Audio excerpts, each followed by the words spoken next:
Hey guys, I'm Steve. Welcome back to the channel. Welcome back to another video. If it's your first time stopping by the channel, hit that subscribe button. Trust me, you won't regret it. You're a returning subscriber as always, guys. Welcome back, and I do appreciate the support. Guys, I wanted to cover this story yesterday, but I wanted to wait a little bit to see if any more details had emerged. And I want to talk about the story of the Giant Eagle supermarket in North Olmsted, Ohio. I think I said that right. And there was a murder-suicide yesterday in which a 63-year-old woman named Susan Peterson was gunned down by her ex-husband, 60-year-old Bernard Edward Smith. Yeah, I'm reading off a board.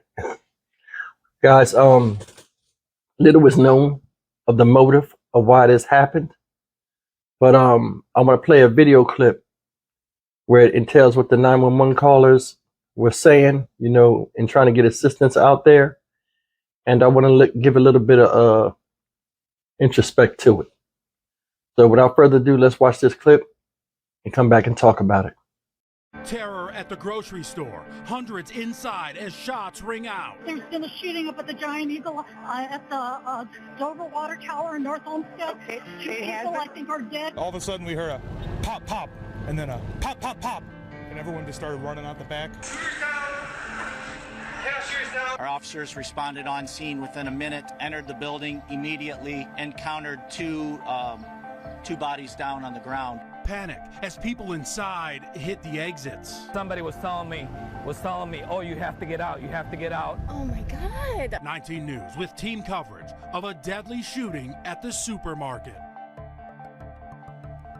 A somber live look at the scene right now. Good evening, I'm Jim Nelson. The crime tape still up at Giant Eagle in North Olmsted, the site of that terrible tragedy. We have team coverage as we're hearing from the victims' neighbors and witnesses who were inside the store. But we start with Caitlin McCarthy unpacking the breaking details with new 911 calls just into the newsroom. Just working, and all of a sudden, we heard a pop, pop, and then a pop, pop, pop. And everyone just started running out the back. It's crazy. The usual Sunday morning grocery run turning into hundreds of people evacuating North Olmsted's Giant Eagle.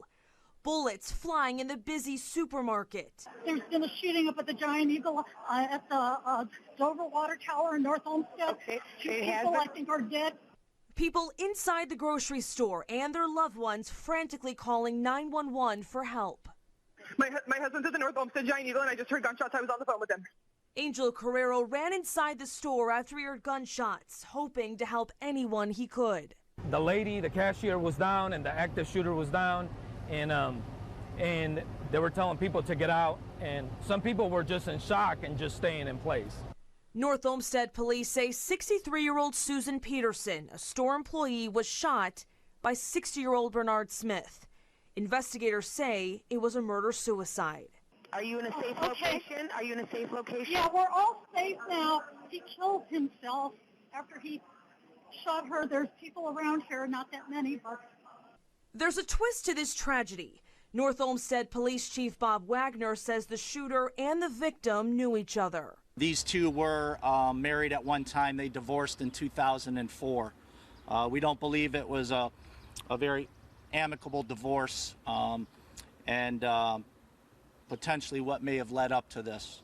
This difficult moment inside a place where many in this community go every day is weighing heavy on their hearts.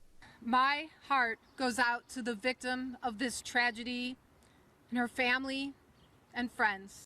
All right, guys, that was the sad news of what happened out there in Ohio, North Olmsted.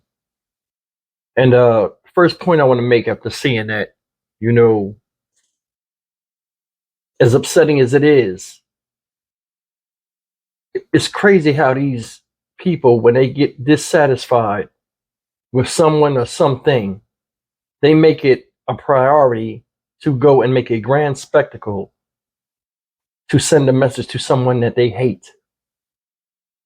Honestly, this guy went to a supermarket on a Sunday when a whole bunch of shoppers would be there, no regard for children, women, or anybody, the elderly, any impact he could have had on somebody's life, and went in there and killed his ex-wife. shot her multiple times, and then turned the gun on himself. which to me is an act of cowardice. You know, for you to go in there and go and do something so sickening and just violate a human being like that and then shoot yourself so you won't get caught, you get no respect from me. You don't. Another thing, that's a business, place of business. People go and there to replenish resources, you know, and further go on with their life. That's not a place to do an execution on somebody. I could never understand the ramifications of that business being in the history books and losing customers, where people got to come in there and every time they got to look at the cash register where you blew somebody away and get flashbacks. I don't understand. I'm not for it. You know, when I was younger, I never told nobody this story on YouTube. When I was younger, there was a guy. There was a police standoff on my street. My street was relatively quiet. A lot of older people. There was a police standoff in which the man escaped out of the roof at the top of the house. We were row homes. He escaped from the roof. They caught him on the roof. He jumped down. They cornered him on the corner. This guy pulled out a sawed-off shotgun, right, and blew his head off right there on the corner, right? Body fell limp. He had no head. Put it right to his face and blew it off. I don't know if you people have ever seen violence up close, but a lot of us, you know, from a lot of these cities have seen it to where it's unbelievable to describe it. And that was one of 3 incidents I've seen as a kid. I had to be like 8 years old looking out the screen door. And luckily my grandparents pulled me out of the door after the shot was gone, you know, but I can still see it vividly like it just happened. The effects that this has on people who are just minding their business and have to succumb to the witnessing the violence that somebody perpetuates on somebody else has an astronomical effect on your psyche. I feel really bad for this lady, Susan Peterson. Think about it. They were divorced in 2004. Now, nobody knows what the motive was. But judging by the way the cop was talking, if you looked at his body language, he knows something that he can't say right now on camera. You see how he was uncomfortable when he was talking. You've been divorced 17, 21, 19 years? And you're still holding a grudge? A 60-year-old man, 63-year-old woman. I don't know what it was about, but for a 60-year-old man at age 60 to still be holding such remorse and hate for somebody, well, vitriol for somebody that where he can't focus on enjoying his golden years, says a lot about him. It says a lot. People had nice things to say about Susan Peterson. Neighbor spoke in another video.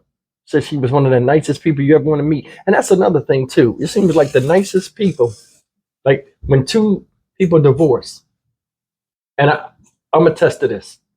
2 people divorce and they go their own way. When one is doing good and the other one is not, for some reason, no matter how many years it is that passed, they put the blame on somebody else that ain't got nothing to do with it. Ain't seen them in years. This might be the case. May this lady, Susan Peterson, rest in peace. May her family, I don't even know what to say, man. I'm being honest. I mean, because I know a lot of people are hurting right now, and this is sad. And it didn't have to happen. But all in all, it's a tragedy. Now, North Olmsted, to me, looks like a small, quiet town. And as a community, you've seen they were all upset. Luckily, nobody else got hurt, especially children, elderly, women. As always, guys, like, comment, share, and subscribe. I'll see you in the next video. Take care. Rest in peace, Susan Peterson.